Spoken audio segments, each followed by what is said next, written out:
ایک بھائی ایک سوال یہ کرتے ہیں کہ کیا قبر میں اللہ کے نبی صلی اللہ علیہ وآلہ وسلم کا دیدار کروایا جائے گا؟ ہمارے یہاں یہ چیز عقیدے کے طور پر مانی بھی جاتی ہے اور اشعار کے اندر بیان بھی کی جاتی ہے، اس کی وضاحت کر دیں۔ یہ میں اس کی وضاحت کر دیتا ہوں، اللہ تعالیٰ ہمیں ہدایت دے۔ بات یہ ہے کہ ہمارے یہاں بدقسمتی کے ساتھ یہ ایک ماحول ہے،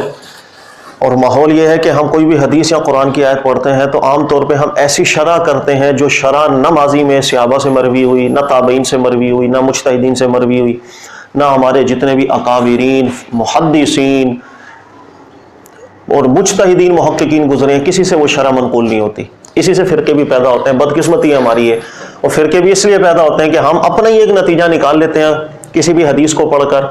حالانکہ وہ نتیجہ نہیں نکل رہا ہوتا ہے، ایک نیا مسئلہ عوام میں آ جاتا ہے تو فرقہ تو بنے گا، لہٰذا بہت سے ایک طبقہ ہے جو اس کو غلط کہہ رہا ہوگا، دفاع کرنے والا اپنے تئیں حدیث کی شرح بیان کر رہا ہوگا۔ یہ مسئلہ بھی ان مسئلوں میں داخل ہے، یاد رکھیے گا۔ کسی حدیث پاک کے اندر اس بات کی وضاحت نہیں ہے کہ اللہ کے نبی صلی اللہ علیہ وسلم جب قبر میں کوئی جائے گا تو اللہ کے نبی علیہ السلام کا دیدار کروایا جاتا ہے، ایسی بات کسی حدیث میں مروی نہیں۔ بلکہ آپ تمام کتب حدیث کو پڑھیں گے، بخاری، مسلم، ترمذی، نسائی، موطا امام مالک، مسند احمد بن حنبل، ان تمام روایتوں کے اندر یہ جو قبر کے سوالات کا ذکر ہے، اس کے اندر اس بات کی بالکل صریح نفی موجود ہے کہ اللہ کے نبی علیہ السلام کا دیدار کروایا جائے۔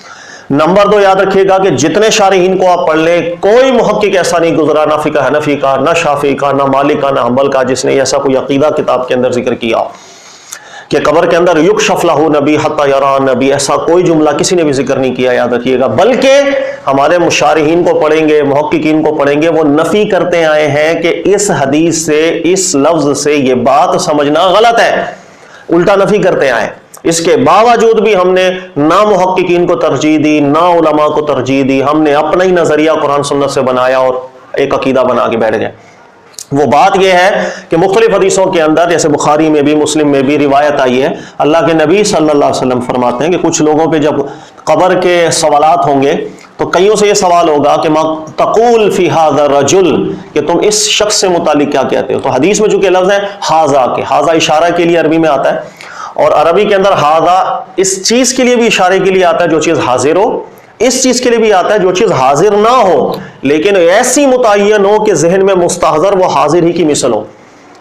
اسے اشارہ ذہنی کہا جاتا ہے عربی کے اندر، گرامر جو جانتے ہیں وہ ان کو معلوم ہوتا ہے۔ تو عربی کے اندر یہ دونوں چیزوں کے اندر ھذا کا لفظ آتا ہے۔ اچھا، اب کیا حدیث میں چونکہ لفظ ہے کہ ما تقول فی ھذا الرجل، اس شخص کے بارے میں تم کیا کہتے ہیں، تو یہاں سے بس ایک نتیجہ نکالتے ہیں، چونکہ ھذا کا لفظ آ گیا، اس کا مطلب ہے اللہ کے نبی صلی اللہ علیہ وسلم حاضر ہوں گے۔ یہ نتیجہ غلط ہے، اس وجہ سے کہ آپ پڑھیں امت کے بڑے بڑے علماء کس جانب کھڑے ہیں، وہ حدیث کی کیا شرح کر رہے ہیں، نتیجے اپنی طرف سے نکالیں گے، مجتہد بن گئے تو فرقے ہی بنیں گے۔ اس لیے آپ علماء کو پڑھیں، رد کرتے آئے علماء کے اس حدیث کے اس اشارے کے لفظ سے یہ چیز سمجھنا بالکل قرآن سنت کے خلاف۔ آپ ارشاد الساری کا ہی مطالعہ کر لیں، علامہ قسطلانی رحمۃ اللہ علیہ کا، علامہ قسطلانی نے یہی حدیث لکھی، پھر لکھا قیلا، کئی لوگ، کچھ لوگوں میں یہ بات مشہور ہو گئی ہے کہ قبر کے اندر یکشف لہ حتی یرا نبی صلی اللہ علیہ وسلم، کہ وہ اس میں اشارہ سے یہ سمجھ جاتے ہیں کہ اللہ کے نبی علیہ الصلوۃ والسلام کا شاید ہمیں دیدار کروایا جائے گا قبر میں۔ پھر آگے کہتے ہیں کہ یہ بڑی نعمت ہے ان صحا، لیکن بات یہ ہے کہ اگر یہ بات ٹھیک ہوتی، پھر انہوں نے آگے ذکر کیا ولا نعلم حدیثا واحدا صحیحا، ایک بھی صحیح حدیث کو اس موضوع کے اوپر نہیں ہے۔ بلکہ پھر آگے ذکر کرتے ہیں، یہاں تک کہ حدیث آپ پڑھیں تو حدیث میں اشارہ ہے کہ یہاں پر حاضر کی بات نہیں چل رہی ہے۔ جیسے بخاری کی روایت ہے ما کنت تقول فی ھذا الرجل، اس ذات سے متعلق تم کیا کہتے ہو، تو حدیث کے اندر ہی جواب ہے فیقول، تو وہ شخص جواب دے گا ہوا محمد رسول اللہ، وہ اللہ کے رسول ہیں صلی اللہ علیہ وسلم، اللہ کے بندے ہیں۔ تو غائب کی بات چل رہی ہے، یعنی جواب دینے والا غائب کی بات کر رہا ہے، وہ اللہ کے رسول ہے۔ یہی لفظ مسلم کے اندر بھی آئی ہے ما کنت تقول فی ھذا الرجل، اس مبارک ذات سے متعلق تو کیا عقیدہ رکھتا تھا، جواب دینے والے نے جواب دیا، حدیث کے لفظ ہے کہ وہ جواب دے گا ہوا عبد اللہ ورسولہ، وہ اللہ کے رسول ہے، وہ اللہ کے بندے ہیں۔ جاءنا بالبینات فآمنا، ہمارے پاس نشانیوں کے ساتھ آئے تھے، ہم ان پر ایمان لے کر آئے۔ سب غائب کی باتیں چل رہی ہیں، یہی نسائی کی روایت ہے، یہی ابو داؤد کی روایت ہے، یہی موطا امام مالک کی روایت ہے۔ ہر ایک روایت کے اندر جو جواب میت کی طرف سے دیا گیا ہے وہ غائب کے صیغے سے دیا گیا ہے، جو واضح دلیل ہے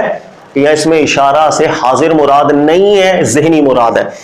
اچھا، بلکہ مسند احمد بن حنبل کی روایت صحیح روایت ہے، بالکل صحیح روایت ہے، اس کے راوی ٹھیک ہے، اس کے اندر تو بالکل واضح بات چلی گئی کہ اس حدیث کے اندر جو اشارے کا لفظ ہے اس سے یہ مراد نہیں ہے کہ اللہ کے نبی علیہ السلام کی ذات مبارک منکشف کی جائے گی، بلکہ حدیث کی آپ لفظ مسند احمد بن حنبل کی روایت دیکھیے گا، اس میں لفظ ہے کہ جب میت سے سوال ہوگا عالم برزخ کے اندر، ما کنت تقول فی ھذا الرجل، اس شخص سے، اس ذات سے متعلق کیا عقیدہ تھا تیرا؟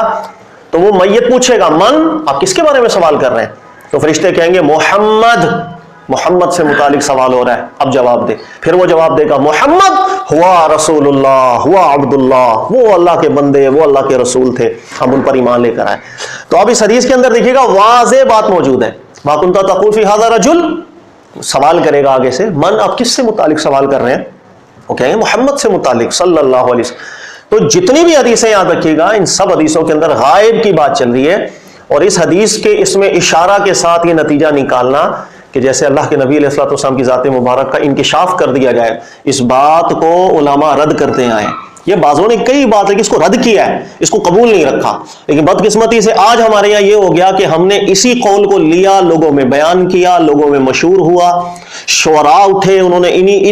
اسی چیز کے اوپر انہوں نے شعر لکھ دیے، وہ شعر نعت بن گئی، نعت پڑھنا شروع کر دیا ہم نے محفلوں کے اندر، بچے کے ذہنوں کے اندر یہ اشعار چلے گئے،